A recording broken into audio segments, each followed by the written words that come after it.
They Play Games, a weekly podcast about video games and stuff surrounding them. I'm Raymond Grahowski, along with Steve Mashburn and Paul. I don't know your last name. Paul Beck. Paul Becht. And I just want to apologize up front for some of the sound quality this week. I forgot the microphone that we're going to be normally using to record this podcast, so instead we're using the webcam mic on my laptop. So now that we got that out of the way, let's talk about some of the stuff that we've been playing this week. Steve, what have you been playing this week? I've been playing Splatoon. It is so good, so much fun. You can do anything you want. You can be offensive, you can be defensive. It's just the perfect shooter to come out of Nintendo. Can you be a chef? You can be anything. Dude, you can cook up the other squid. You can do it. Can you be a squid now and a kid now? Your question confuses me, but you can do anything in this game. That's how good it is. Can you be a gardener? Yes.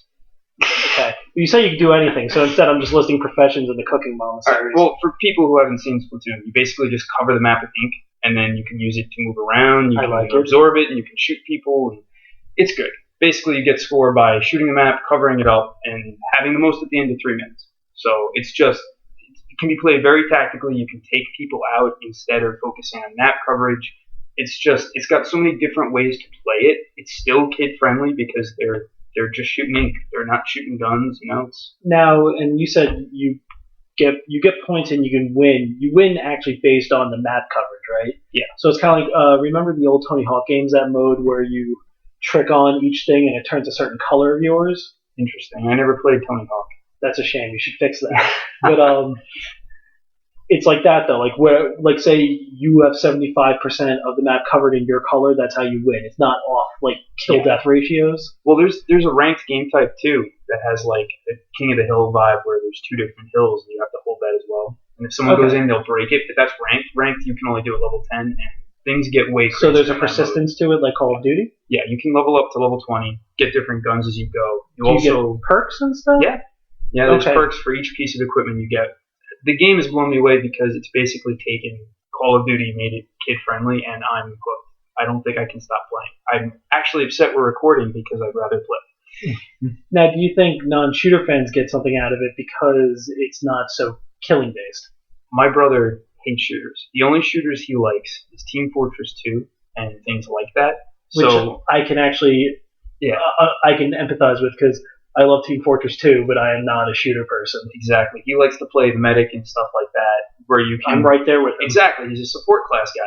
So he's looking at this game, he's saying, well, I don't have to go out and kill people. I can just focus on map coverage and do tactical things like put down a beacon and let people warp to that. So you can also squid jump to your teammate's location. Oh, yeah, because you can go through the ink as like a squid, right? Yeah, so there's a squid launcher, and it'll launch you to your teammate if they're still alive when you select them, and people can see where they're landing. So you can just, if you see someone getting called in on the other guy's team, you just wait for the guy to land, and you just pop them. And that's another tactic that you can employ. Have you seen the silly fan theory on the internet to where the world of Splatoon is actually the result of Mario failing in Super Mario Sunshine?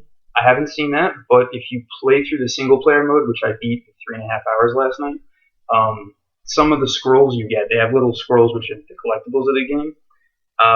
The theory is that it's supposed to be, I don't remember how many years after humanity existed, but there's a picture of a skeleton with a Wii U and a whole bunch of other stuff saying it's a strange creature from 10,000 years ago or something. Well, that would be the last thing a human would be clutching is his Wii U. Of course. What else are you going to play? I don't know, because there are no other systems out there selling more. The apocalypse is coming soon. The ink apocalypse. Well, anyway. Well, I mean, at least if Mario fails on his trials on Delfino Island. The game is 110% worth looking at. I think it might be probably the second or third best title on the Wii U, aside from like Smash Brothers and Mario 3D World. So I recommend checking it out. I'm going to be hooked for a long time. You're saying it's better than Mario Kart? I think so. I think it has way more depth, way more to do. It's not just racing. Are you saying it's better than Nintendo Land? Everything is better than Nintendo Land. There has to be worse things than Nintendo Land. All right. Well, that's what I've been playing this week. That's all you've been playing this week? Okay. That's all? I'm not gonna lie. It? I had a hidden gem. So I went on the Sony. The Sony had a special sale this last week, and they had Sword Art Online. Okay. Hollow Fragment it was a PSP release. Hollow Fragment is a Vita re-release. just an action JRPG game. It's very similar to like Star Ocean, The Last Story. Or like, you ever played the Tales games, like Tales of Xillia, like stuff like that? Similar to that. Your reactions have to be on point because you have to block, dodge, things like that. But it's fun. I'm just a big Sword Art Online fan. Is it anything like that Final Fantasy game where you played as Zack? That was a PSP game. Crisis Core. Like that. It's similar to that. Very similar, actually. But you know what? If I didn't like Sword Art Online, I probably would never have touched it in the first place. But I'm glad I did. Would you say that people who, like, I have never watched Sword Art Online. I know it is an anime. Would I enjoy the game, or would I be better off sticking to the non-licensed RPGs out there? It's similar to one of those situations where if you know the story going in, it helps to such an extent that it makes the game worth buying. And it was on sale for, I think it was $14 down from $40, which was my price point. My price point was $20 or less because it was on sale for $26 in December, so 7 months ago. But yeah, like if you know the story, it's 110% worth that $14. And if you don't know the story, you probably just should avoid it. Okay, so it's a fan game essentially. Yeah, but it's good. There's nothing wrong with it. It's just one of those like. No, that's not what I'm saying. I'm saying Naruto fans seem to love those Naruto Shippuden, Ultimate Ninja Storm, Kitchen Sink, weird title games. But any JRPG/action fan could pick it up and enjoy it, but without the story background, you're not going to enjoy it enough to keep playing. Okay. Also, tell me about Sonic Runners. You said you were playing Sonic Runners. I'm playing Sonic Runners because admit your shame. It gives you a very good feeling like you're playing the classic Sonic games where you are trying to make it through the stage quickly. And it does promise that speed, and it gives you that speed. So you gotta go fast. You gotta go fast, but you also don't gotta spend money, which is the best part of it.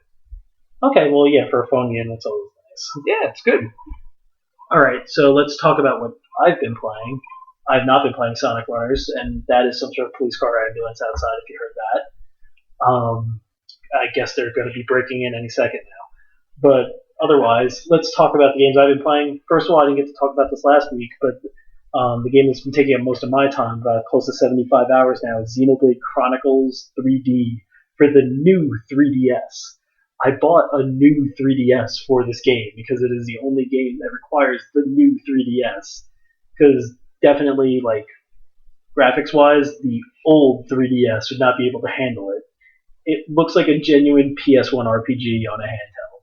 Doesn't look like a Wii RPG? No, it's definitely a graphical downgrade from the original version of the game. Okay. But that's fine, because you know what? It's a smaller screen. It's still a big screen, because they don't sell the smaller new 3DS here. We only have the XL. There's a rumor, though, that they're actually bringing that over. Did you see? Yes, I saw that. I hope they do. I buy it just because I like that whole faceplate thing. The faceplate thing is really cool. Although I do have a thing where I keep on buying third-party decals for my new 3DS. Mm-hmm. And applying those, like right now, my new 3DS looks like a Pokeball. I've got a Charizard and a Mega Man sitting like 5 feet away. I'm ready to slap them on there. I just haven't done it. They're a little tough to do, but also I might replace the Pokeball one soon because they actually started selling the decal I had on my old XL for the new one, and it makes it look like the Persona Q edition of the 3DS, which I really enjoy. Hype. Yeah, Persona Q is all about hype. And also, like you, I bought some games on the PSN sales. I bought Tales of Graces? Tales of Grace, and there's Tales of Grace 1 and Tales of Grace 2, I think, and also Tales of Xillia. I think those were all on sale. Well, I already own Tales of Xillia 1 and 2 on disc. No, Tales of Xillia 1 I own digitally. Tales of Xillia 2 I bought on disc day 1, which was a mistake. Mm-hmm. But then I bought one of the Tales games that was on sale for the Vita. And then also Atlas is having a sale, so I bought both Persona 2s, Eternal Punishment and Innocent Sin. So basically I'm just throwing JRPGs on top of my pile of shame to join the space that will be smaller slightly when I finally beat Xenoblade. So you went from 16 JRPGs that were waiting in the wind to like 26, basically. Probably went from more like 26 to 32. Okay, that's scary. I don't think I could ever approach that. Persona 4 got me back into JRPGs in a big way, and I'm finding out that there are good ones out there again. After I was essentially broken by Final Fantasy 13, and I just said never again, I found out I was lying to myself. Broken promises made by Square Enix. That's to come later. Anything else you play right now, Ray? Or just... I started playing on Twitch briefly, a old PSP RPG that I actually have on my Vita that I bought again on Steam specifically to stream. The Legend of Heroes: Trails in the Sky. I think that it's a Falcom RPG. Makers of the East games, like East Oath of Valgana and stuff like that. I know that it's a game that took a while to come out here. I think it was translated by Xseed. The second one, I can't remember the subtitle, is actually coming out later this year for both Steam and the PSP again. So you can just buy it on Vita. It's a very old school JRPG. Lots of fun. Very simple. Unlike most JRPGs, like Xenoblade, where you're trying to stave off the end of the world or whatever, this seems like a much simpler tale. It probably spirals out of control at some point, but right now it's simple, it's endearing, and it's funny. But otherwise, that's all I've been playing. JRPGs take up almost all my time, unless I'm playing like an occasional game of Hearthstone or Heroes of the Storm. But I'm by no means an expert in any of those. But let's get to what Paul has been playing. Paul Becht. Ha! You remember the last name. Very good. So I did. I picked up. I played a lot of things for like 10 minutes and put them down. But I did do 2 complete playthroughs. You picked them up and you put them down? I picked things up, I put them down. Yes, the video game things. So that's not how you build muscle. Video games are light. Not the ones you play. So I played Massive Chalice, which is from Double Fine. Oh yeah, I bought that. That's on my pile. I actually, it was free last week on the Xbox One. That's where I got it. And for fans of XCOM, definitely check this game out. I loved XCOM since way back when. The old ones? Yeah. Was it Microprose? Who was that? I forget. Yes, Microprose. You were correct.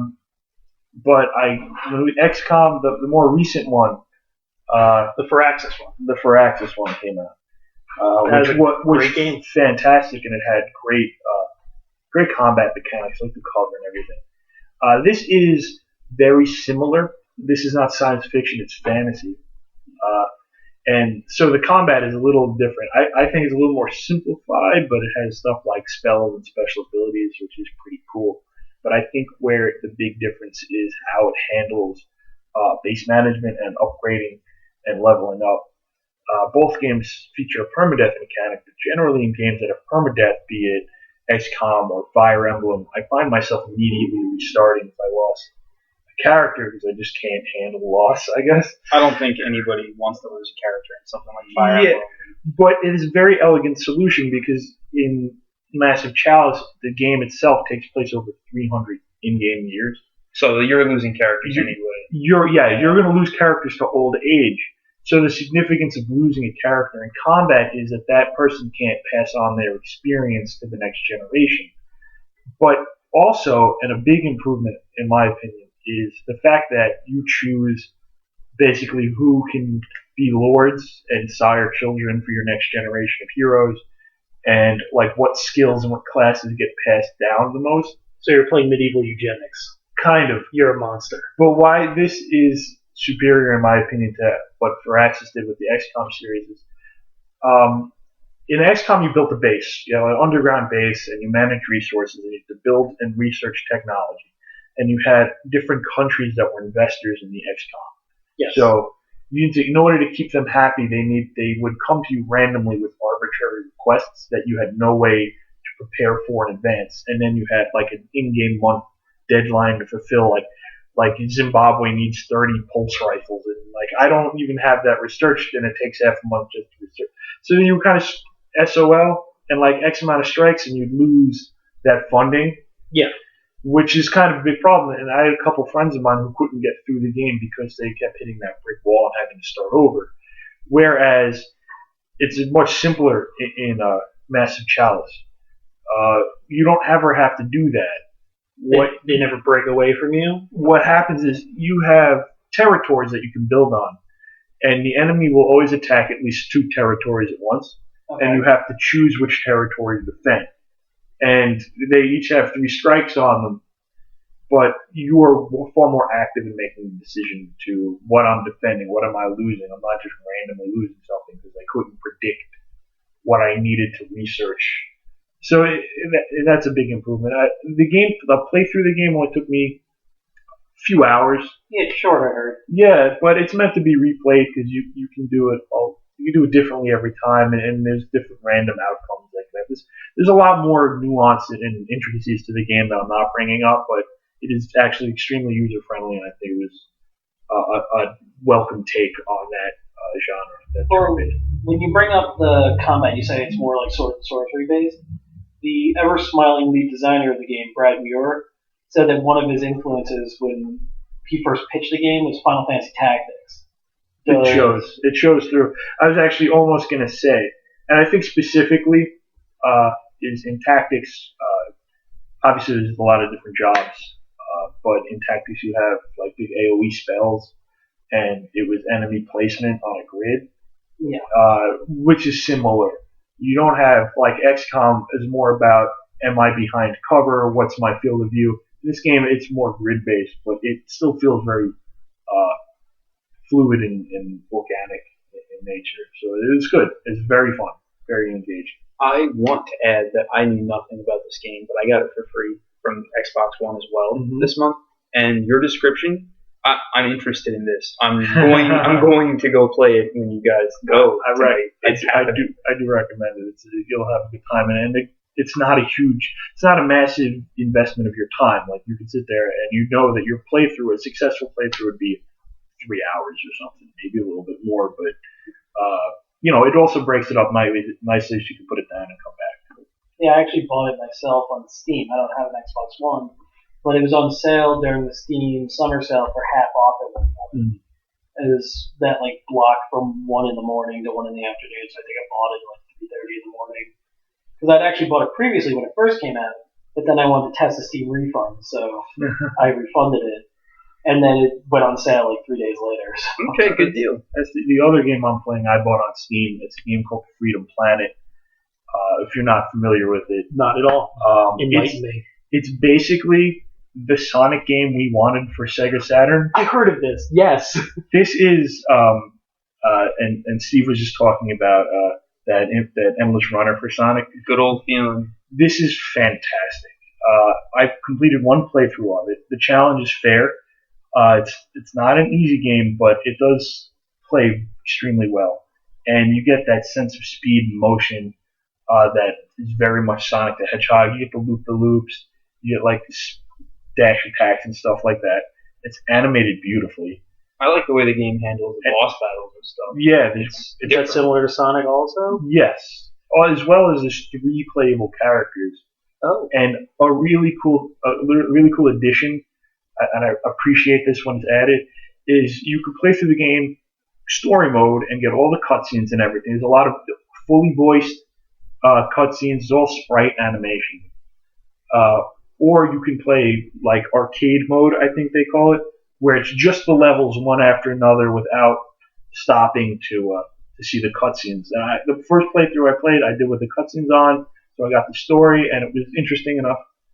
But it's great to know that I can go back and I don't have to worry about skipping cutscenes. I can just play the levels, and I can play them with 3 different characters. That's really cool. Now, with that game, is it?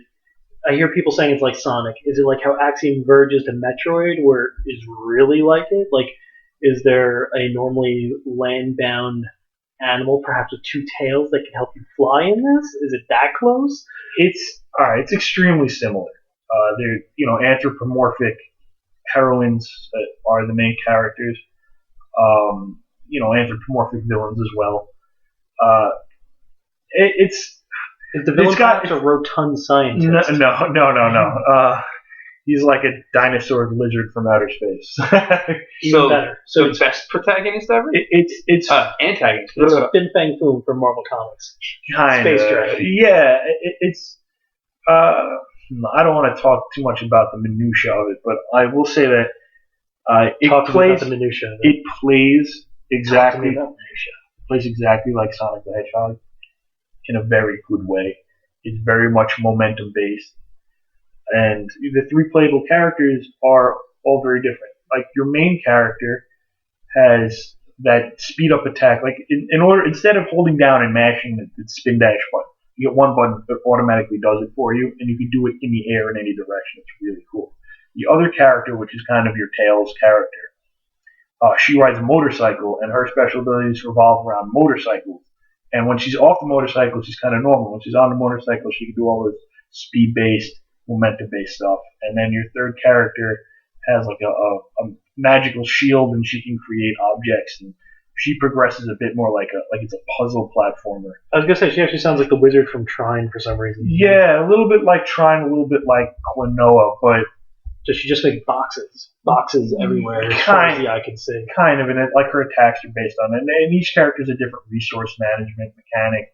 Okay, now we're getting away from Sonic resource management that aren't rings. Yeah, well, your main character is who I played the game with. She has crystals that she would pick up, and that would recharge her dash ability faster. Oh. But it would recharge on its own. The other character uses a motorcycle. You have to find gas tanks throughout the level in order to refuel her. I like that. Her gasoline. And then the third one who creates magical barriers and objects has their own mechanic too, which I can't remember off the top. Just drinks Hennessy for fuel. I remember the third character being extremely difficult to learn. It was like the expert character of other games. Yes. Where you have to really know what you're doing. It's none of that nonsense. The game doesn't give you anything. It just says, learn this character and good luck. Well, that kind of yes. It's like a hardcore mode. That's something that I like. It's a hardcore mode. I mean, no, the game's not easy by a stretch. Tell me more about hardcore. But it's it's accessible. I don't want to say that they don't just throw you to the wolves. It's not Dark Souls, where they just say, "Oh, here you go." Wasn't that game coming out on another system soon? The Wii U, I believe. Oh, I didn't know that. I'm hyped now. Yeah. Okay, that's all it took.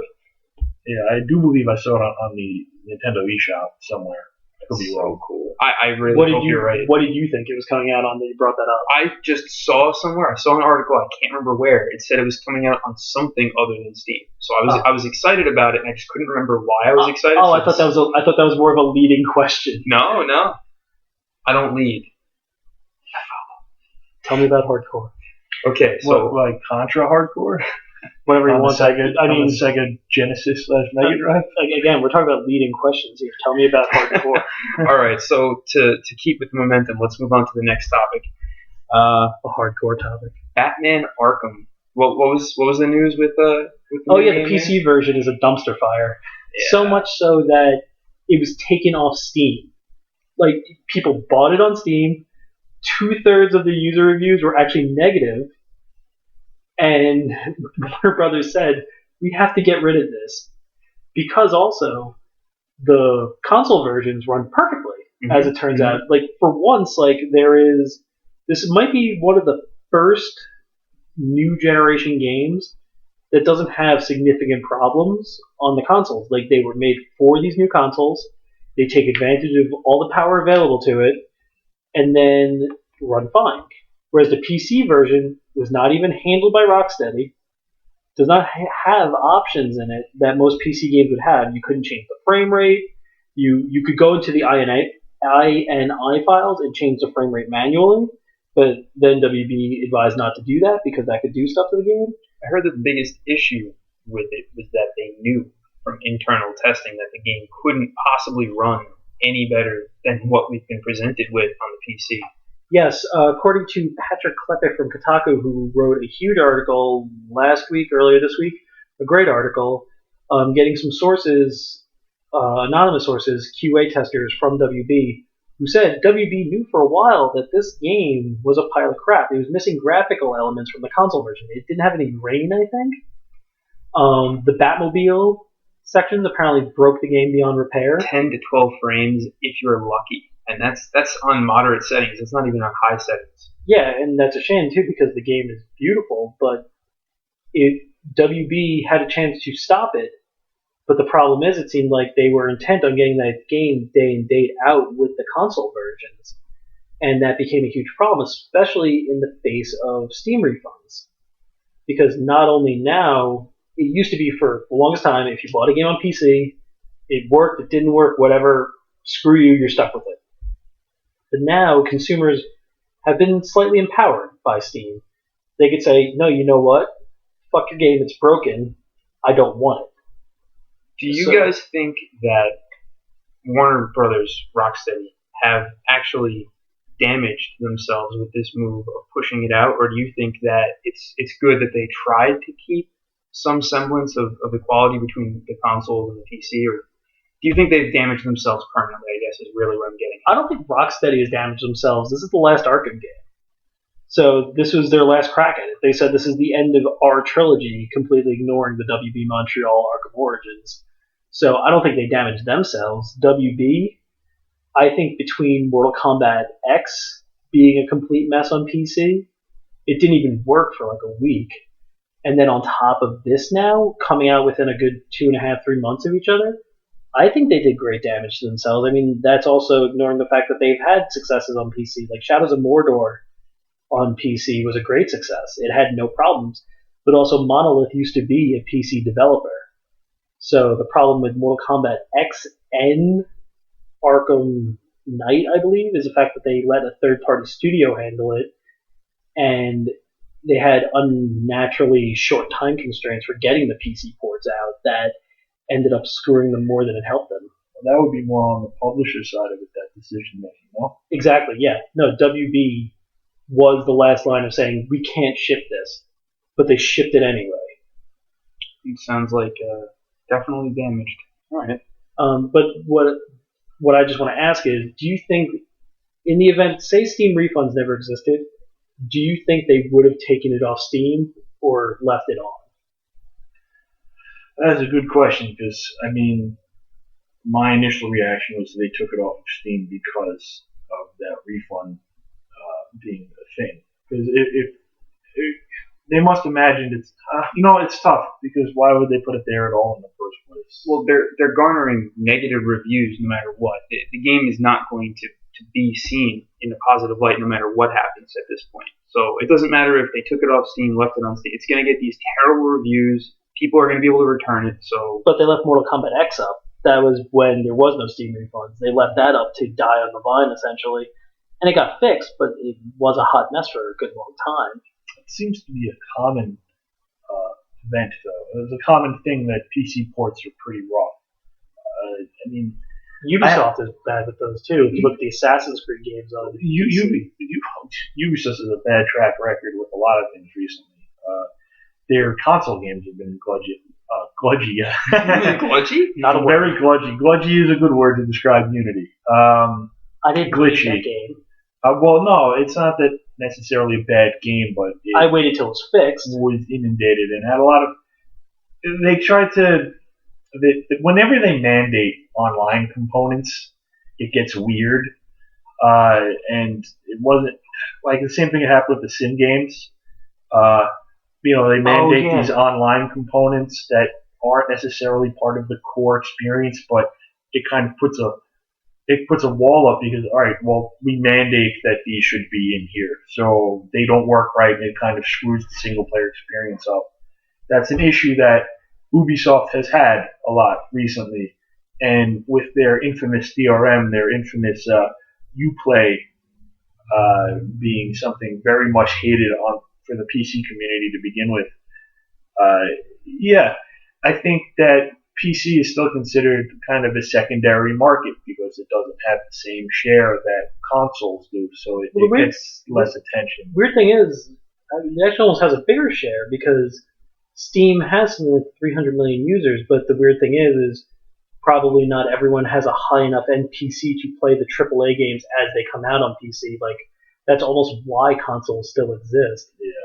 Like, yeah, you can play every indie game under the sun on your PC. Like, Rogue Legacy is, 340 megs or whatever. Yeah. But you get something like a Call of Duty, like an Arkham Knight, and like a Mortal Kombat X even. And, yeah, not everyone has the specs to run it because PCs still run the gamut. Like, my PC probably looks completely different than yours, Paul. Like, you open them up, video card's completely different, power supply completely different, might have different amounts of RAM in there, so it can really mess with things. Like, it's still very much a moving target, right. But it seems like, again, where the successes lie with someone like Monolith, when it came to Shadows of Mordor, they knew, they were used to working with those moving targets, so they were able to hone in and get a great PC port out there. And WB is still not saying exactly who handled the PC port of Arkham Knight. some people did some digging through the credits, and they got Iron Galaxy. I had heard that, yeah. It said that they did PC support, which who really knows what that means? Yeah. I mean, Iron Galaxy is famous for doing port jobs as well as handling their own stuff pretty well. Like they make Dive Kick. They're the current stewards of Killer Instinct on the Xbox One. Yes, exactly. It seems as though they should have just pushed it back 2, 3, 4 months and let it go. You think it would have been months that they would have had it go? You know what? The way things are right now, it's still not fixed, still not on the store, right? They did a couple Little fixes for the people who did buy it already. Apparently it's getting better. It's still not there yet, but you still think it'd be months? And plus you want to push it back into months into that holiday season when more new games are coming out that might overshadow it. My point is that they released something that was broken, right? They pulled it back. If they release it again, let's say that it comes back on Steam or what have you, right? It comes back and it's still not working. The reputation is damaged way beyond what we already discussed. I mean, you can't release something that's not working, take it back and say we're going to fix it, and hand it back to somebody and say, here, eat this shit. We're just, whatever, we're done with you. Which is a shame because it seems like a great game otherwise. I haven't played it myself, but I've seen a lot of it. Mm-hmm. And I think it looks really great. I mean, I think maybe the Batmobile portions are a little unnecessary, but I get they needed to add some big new thing. It's flair. It's a lot of flair. I think it was a big fan thing. Everybody wanted the Batmobile since the first game. I mean, when you think of Batman, there's only a few things that you think of. He is the knight. He punches bad guys in the face, and the Batmobile. And dead parents. Dead parents, yeah. Well, yeah. Some of the best memes ever come from that. Now, the one thing I'm disappointed, I gotta say though, is yes, I get it. Whatever the Batmobile's in there, did it really have to be a tank like Batmobile? I'm sick of the Chris Nolan Tumblr. I'm sick of seeing the heavily militarized Batman.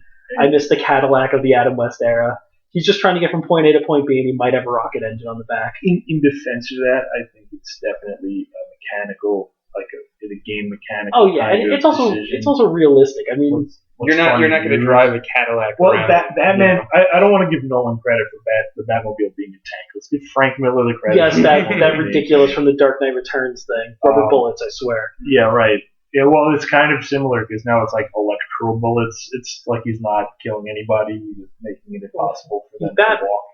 Yeah, exactly. Batman doesn't kill, okay? He just ruins lives. In this game, he only takes the baseball bat and beats the guy in the back with it. Yeah, I love the ragdoll physics in some of the previous games because the way they would rest after you kick their ass was definitely he's dead. Okay, I think we're getting a little bit off track. But let's just say when it comes to, I think we can all agree, when it comes to this PC port shit going on, stop shipping broken games. That should be for every game. Yes. Like the same thing happens for since the Xbox 360, PS3 generation started. Like PC users have been used to like patches for a little while, but these massive patches that are supposed to fix largely broken games, stop. Ship a game that works. Yeah, that should be implicit in the fact that you're selling me something. When I buy it, it should be what you sold. But you know what? Maybe so many companies taking a very public bath on all this. Ubisoft with their Assassin's Creed BS. Like I said, WB now with Arkham Knight and Mortal Kombat X. And then you have stuff like EA with SimCity. Well, SimCity's done because of that. But like Maxis is no more.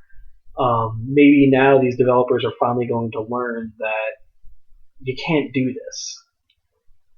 I think it's gotten to a point of where I almost agree with the general opinion not to pre-order games anymore. Because pre-ordering games is giving them so much power because they're saying, well, look, we got to get it out. We got all these people who want this. Here's your pre-order bonus. Why don't you get yourself a nice shiny Batman Beyond Batsuit? Like, I'm right there with you. And also, especially if you can't finish the game right away. Like, I still haven't finished Shadows of Mordor. Now that Game of the Year edition is out, and I feel stupid. Because you could have gotten it for $20 less with all the DLC. And I mean, I bought Assassin's Creed Unity day one, but I ended up waiting for it to get fixed, and that actually ended up working out for me because I bought the season pass of the game, so I ended up getting Far Cry 4 for free. Okay. Because Ubisoft had to do such a massive "we're sorry," and what else am I going to get? The crew? But no, you're not. That map of the U.S. though. All right, so let's get on to the next point here. Ray brought us this next point. When next? Oh yeah, Nolan North. He was at a panel at Metrocon. I think they just confirmed that. If you hear clickety clacking, that's me on the computer that's recording. Yeah, he was at Metrocon 2015 doing a panel. He was asked if he was working on any more Naughty Dog stuff, and then he brought up The Last of Us 2. Now, I didn't play The Last of Us because it seemed very depressing. Paul, I asked you earlier. You're the one who played this. It's one of my top 5 all-time games for specific reasons, but I don't know if we want to go into that now. I mean, just briefly. I mean, just quickly. Like, what makes it so special to you? Like, sell me on the game. Elevator pitch me. I'd say it's the fact that the gameplay. This is my stop. I'm just kidding. Keep going. Gameplay married with the storytelling very well. It's one of those games where the combat was scaled back to being very intimate, very visceral encounters, and it really played into that. Would you say hardcore? No, I wouldn't say hardcore. Damn it. Well, on the hardest game setting, though, you literally get hit once. Well, I played it on hard, which is how I would recommend playing it. Because if you play it on normal, you have plenty of extra materials to craft with and extra ammo, and then the challenge is gone, and that sense of survival is gone. Now, this game, the first Last of Us, the main character, Joel, that's his name? Mm-hmm. He was voiced by Troy Baker. Correct. Basically the flip side to the Nolan North voices everything coin. Because there's Nolan North for the longest time, pretty much starting with Nathan Drake as like the big joke about it. But now, as we know, Troy Baker and Nolan North are both in the new Uncharted. Troy Baker had a really big year that year because he was also the voice of Booker DeWitt in BioShock Infinite. And he did Joel in The Last of Us, which was kind of a red letter year for him. And he's also the voice of the Joker in Batman Arkham Origins. Yes. And most importantly, years ago, he was the voice of Kanji in the original Persona 4. Very important. That's clearly the most important. Exactly. But, so we're entering some sort of weird Naughty Dog singularity now, to where both Nolan North and Troy Baker are in games together. We have Uncharted 4, where I think Troy Baker's playing the brother of Nathan Drake. So then now possibly we're also getting The Last of Us 2, which will probably have both of them as well. Oh god, it's happening. The voice acting singularity is occurring. Is it like the Expendables of voice acting? If it was just 2 people, maybe if you got Mark Hamill in there as well, then yes. This could be a thing. Yeah, and the guy who voiced Tidus from Final Fantasy X, because he's also a Ratchet. Wow. Okay, I didn't even know that. Yeah, no, he does a lot of stuff as well, because he wants to tell you about his old man. Okay. All right, but yeah, it's a big deal. I mean, just the fact that he slipped that The Last of Us 2 is coming. I mean, is it really surprising? No. Very successful game getting a sequel? No, that's good news. I personally kind of want to see an entirely different story with the characters because you want to get away from Joel and Ellie? Yes, I love those characters. I just don't want to see them ruined by making too much explicit. Well, didn't their story have like a finality to it? It had. I don't want to talk about the. No, I'm not saying spoil it. Yes or no? Did it have a finality to it? That it's not a simple answer. For those of us who finished the game, it implied things heavily, and I would hate to see those implications laid out explicitly. It kind of ruins the personal effect that it would have had on people who took it their own way. Gotcha. Okay, so there was a level of interpretation that you don't want ripped away. Exactly. Okay. But for The Last of Us 2, wouldn't you want, like you said already, you want new characters, but you in the same world, obviously. Yeah. You want to form a new emotional attachment to the story. You don't want to have to retread. So you also want to treat it like Fallout. Yeah, exactly. Yeah. Go to different parts of the country. If I was to compare that game to anything, it would be the movie The Road. Because I never read the book, but that's the movie's phenomenal. Yeah. Okay. No, I like that. Okay, so now that we're done talking about The Last of Us, we're going to take a quick break, and then we are going to come back and talk to you about some great things, such as some big companies some who big- have had some issues as of late. Yeah. Some questionable decision making. Yep. Who doesn't love questionable decision making? All right, so we'll be back in a little bit. Thank you for listening thus far.